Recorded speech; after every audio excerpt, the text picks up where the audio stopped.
So here's the idea. You know how you tell your kid to be a good sport? You say, it doesn't matter whether you win or lose, it matters how you play the game. Okay, so I've been unpacking that in my lectures because it's really, really complicated. It's like you tell your kid that and they look at you and they think, well, what do you mean by that? Aren't I supposed to try to win?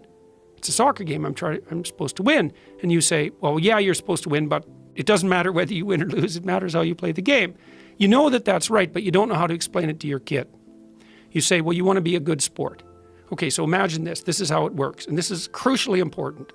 So, first of all, life is not a game. Even a game is not a game. Because a game is, most of the time, a game is the beginning of a series of games.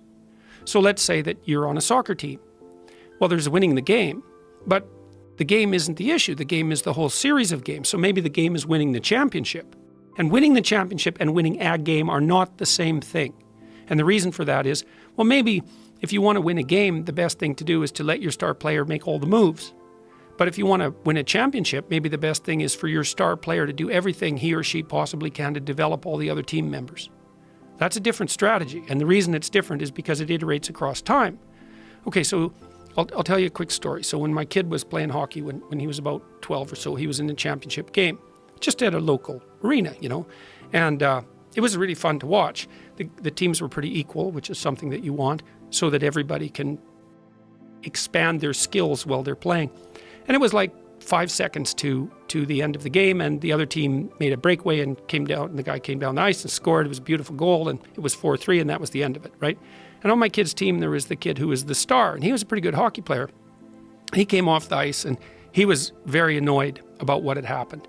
He smashed his stick on the cement and was complaining about the refereeing and acting as if he'd been robbed. And his father came up, and instead of saying, get your act together, kid, that's no way to display yourself after a loss, he said, oh yeah, man, you were robbed, that the referees didn't ref right, and you played the best and you should have won. And I thought, you absolute son of a...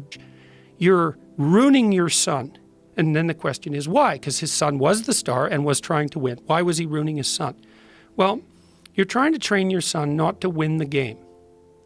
You're trying to train your son to win the championship. And so that's a series of games. But then life isn't the championship. Life is a whole bunch of championships. It's a whole sequence of them. And so what you're actually trying to train your son to do is to be a contender in the entire series. And the way you do that is by helping him develop his character.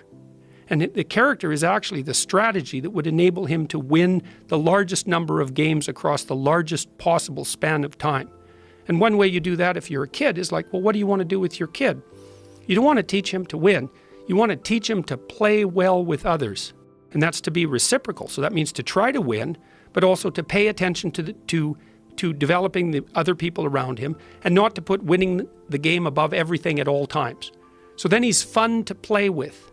And this is absolutely crucial. You can help your kid become fun to play with between the ages of 2 and the age of 4. If your kid is fun to play with, then what happens? Kids line up to play with him.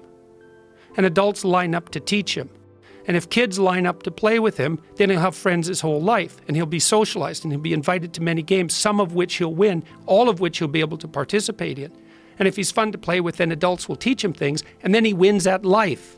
And so when you say to your kid, it doesn't matter whether you win or lose, it matters how you play the game, what you're saying is, don't forget, kid, that what you're trying to do here is to do well at life. And you need to practice the strategies that enable you to do well at life while you're in any specific game.